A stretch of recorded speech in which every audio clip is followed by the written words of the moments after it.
नाज़रीन, अफगान तालिबान की जानिब से आज एक ऐसी कानून साजी की जा चुकी है जिसके बाद इस वक्त पूरी दुनिया में कोहराम बर्पा हो चुका है। दुनिया हैरान परेशान है कि अफगान तालिबान अफगानिस्तान को किस समत में लेके जा रहे हैं। नाज़रीन, अफगानिस्तान में गुलाम बनाने से लेकर खौफनाक किस्म की सजाओं के तयन करते हुए उन्होंने अफगानिस्तान को मुख्तलिफ तबकात पर जो है तकसीम भी कर दिया है। न तो वो इस्लामी निज़ाम कहा जा सकता है, न तो दुनिया में कोई जमहूरी निज़ाम कह सकते हैं। यानी दुनिया में इंसानी जो है कहीं भी वो कवानीन नहीं लग रहे हैं। ऐसा लग रहा है कि जंगल के एक नया जो है जंगल में कानून का निफाज हो चुका है। इसकी तफसीलात जानकर नाज़रीन आप हैरान और परेशान हो जाएंगे। आज तारीख है 25 जनवरी 2026 और मैं हूं आपका मेज़बान आकिल हुसैन बाकरी। हमारे चैनल को जरूर सब्सक्राइब करें और बेल आइकन क्लिक करके कमेंट सेक्शन में अपनी राय का इजहार लाजमी करें, क्योंकि आप लोगों की जो फीडबैक है नाज़रीन वो हमारे लिए बहुत ज़्यादा अहम है। नाज़रीन, आप लोगों को मालूम है कि अफगानिस्तान में दो इस वक्त जो है ग्रुप्स मुतहरिक हैं। एक है काबुल ग्रुप है जिसमें हक्कानी ग्रुप बहुत ज़्यादा एक्टिव है, और दूसरा है कंदहार ग्रुप। कंदहार ग्रुप में है हैबतुल्लाह अखुंज़ादा, यानी सुप्रीम लीडर। अफगान तालिबान के जो सुप्रीम लीडर हैं हैबतुल्लाह अखुंज़ादा का जो ग्रुप है वो कंदहार ग्रुप कहलाता है। तो हैबतुल्लाह अखुंज़ादा इस वक्त सुप्रीम लीडर है अफगान तालिबान का। उनकी जानिब से ये नए नए कवानीन वाजे करके उन्होंने अपना जो घिनौनी जो साजिश है, उनका जो असल चेहरा है वो एक बार फिर दोबारा जो है नाज़रीन पूरी दुनिया के सामने बेनकाब हो चुका है। इससे पहले खवातीन की तालीम, खवातीन को जॉब करने से रोका गया।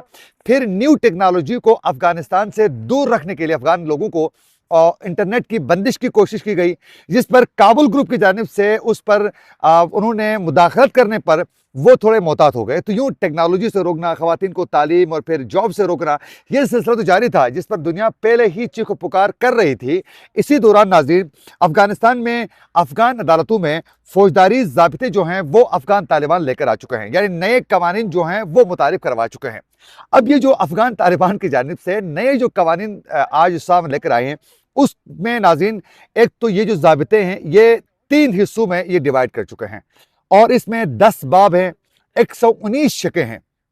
अब उसमें यह है कि अफगान माशरे को उन्होंने इस नए ज़ाब्ते के तहत जो है इन्होंने 4 मुख्तलिफ जो हैं तबकात पर इन्होंने तकसीम कर दिया है। यानी अफगानिस्तान को इन्होंने 4 मुख्तलिफ जो हैं तबकात पर तकसीम कर दिया है।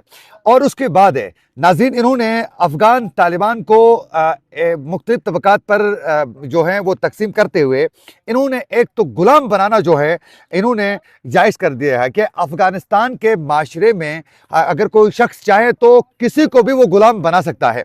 अब इसके साथ साथ उन्होंने कहा है कि 9 साल की जो बच्ची है, जो 9 साल की उसकी उम्र होगी, उसको बतौर औरत जो है वो उन्होंने करार दिया है कि आप 9 साल की बच्ची को औरत कह सकते हैं।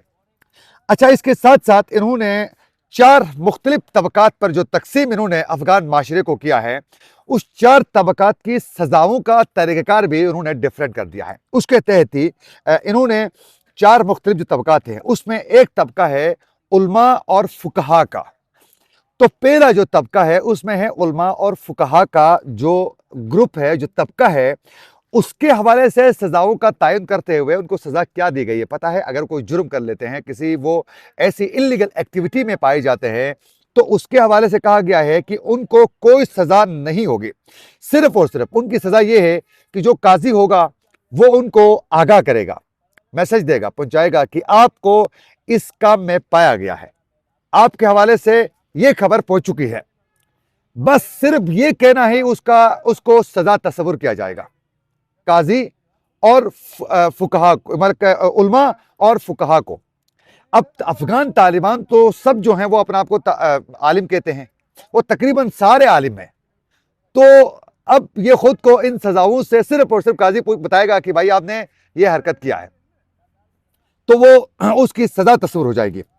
और दूसरा जो कबीला है, जो दो ग्रुप है, दूसरा इन्होंने तबका है, वो है नाज़रीन मुख्तलिफ कबाइल के मशरान। उसमें जो हैं वो होंगे, मशरान होंगे या फिर ताजिर होंगे, कारोबारी शख्सियात यानी अमीर जो लोग हैं, वो उनका दूसरा तबका होगा। अच्छा, दूसरा ये जो तबका है, इनको सजा देने के हवाले से ये है कि काजी सिर्फ और सिर्फ ये अपने पास बुला सकेगा, अदालत में बुलाया जाएगा। बुलाने के बाद उससे कहा जाएगा कि आपने ये किया है, फिर वो अपना मौक़िफ़ सामने रखेगा, बस उसके बाद उसको भेजा जाएगा। कोई सजा नहीं दी जाएगी। अच्छा, इसके साथ साथ तीसरा जो तबका है वो है नौकरी करने वाले, जिसमें फौजी हैं, किसी ऑफिस में काम करते हैं, या फिर वो दाड़ीदार मजदूर हैं। उनके हवाले से कहा गया है कि अदालत जुर्म करने पर इनको बुलाएगी और फिर उनको कैद भी किया जा सकता है, लेकिन उनको मारना पीटना जो है वो बिल्कुल ही एक्सेप्टेबल नहीं होगा। अच्छा, उसके बाद हो गया चौथा तबका, वो तबका है गरीबों का। जो गरीब, जो आम जो लोग हैं, उनके हवाले से ये बाकायदा कानून साजी की गई है, नए ज़ाबिते तय किए गए हैं कि उनको काजी जुर्म करने पर बुलाएगा, मारेगा भी, पीटेगा भी, उनको सजाओं का तयन भी किया जाएगा। और फिर इसके साथ साथ वहां जो अफगान तालिबान की जो हुकूमत है उस पर तनकीद करने वाले के ऊपर जो है 3 से लेकर 50 कोड़े मारने का भी बाकायदा हुक्म दिया जा चुका है। और उसके अलावा एक खतरनाक उन्होंने शक ये भी शामिल की है कि जो अफगानिस्तान में हनीफी फिक्के से जिनका ताल्लुक है वो बिल्कुल ही ठीक करार दिया जा चुका है। हनीफी फिक के अलावा दूसरे फिरके या फिर जो ग्रुप्स हैं या कोई मज़ाहिब हैं, बिलखुसूस से जो वहाँ दीगर फिक्के जो हैं हनफिया फिक्के के अलावा, उन सब को काफिर तो डिक्लेयर नहीं किया गया है, अलबत्ता उनको बिद्दती करार दिया गया कि वो बिद्दत और फेल हराम बजा ला रहे हैं। ये करार देते हुए उनको ये वार्न किया गया है कि वो अपनी इबादत को खुल के वो नहीं कर सकते। यानी हनफी ग्रुप के अलावा वहाँ शाफी, मालिकी, शिया, दीगर जो मुसलमानों की जो वो है मुख्तलिफ पे फिरके हैं, उनको भी बिद्दती करार देकर उनको खुल के जो है वो अपने मजहबी इबादत बजा लाने की परमिशन नहीं है। अब उसमें अकलियती जो है लोग वो बहुत ज़्यादा इफेक्ट है। अब वहाँ शिया हज़रात जो है वो कहीं भी जो है वो न तो आशुरा की जुलूस निकाल सकते हैं 10वीं मुहर्रम को, न तो कोई और जो है अपनी इबादत खुल के कर सकता है। उसके अलावा औरत के हवाले से कहा गया है कि औरत जो है वो मर्द की जिम्मेदारी पे करार दिया गया है और मर्द को इजाज़त उन्होंने दे दिया है कि वो जो चाहे उनको सज़ा दे सकता है, जिस तरह चाहे चला सकता है। वो इनकार करने पर उनके साथ सख्ती के साथ वो पेश भी आ सकते हैं। ये अजीब व गरीब किस्म की जो आज इन्होंने कानून साजी जो की है, अब ये जो ज़ाबिते इन्होंने बनाए हैं, इस दौर में न तो ये इस्लाम परमिशन देता है, न तो कोई पढ़ा लिखा माशरा एक्सेप्ट कर सकता है इन कवानीन को।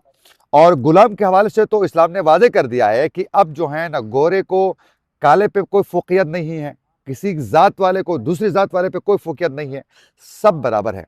अब ऐसे दौर में अफगान तालिबान की जानिब से तबकाती निज़ाम को ये इस वक्त राइश कर रहे हैं। जो कॉलोनियल जो निज़ाम था उसको एक बार फिर दोबारा एक्टिव कर रहे हैं, तो जिसकी वजह से इस वक्त कोहराम बर्पा हो चुका है। इस हवाले से मुतादिद इंटरनेशनल फोरम्स जो है वो इस पर चीख पुकार करना उनकी जानिब से शुरू इस वक्त किया जा चुका है, जिस पर मुज़म्मत किया जा रहा है इनकी इस जो कवानीन है इनको लेकर। अब इससे अफगान तालिबान की जो सुप्रीम लीडर है उन्होंने दस्तखत करके बाकायदा इसको कानूनी शक्ल दे दिया है। अब इसकी वजह से उनकी जो असल जो हकीकत है हिबतुल्लाह अखुंज़ादा की, वो अब मजीद फाश हो चुकी है। ये थी कुछ अपडेट्स जो हम आप तक पहुंचाना चाह रहे थे। इसी के साथ अपने मेज़बान आकिल हुसैन बाकरी को दीजिए इजाज़त। अल्लाह के बाद।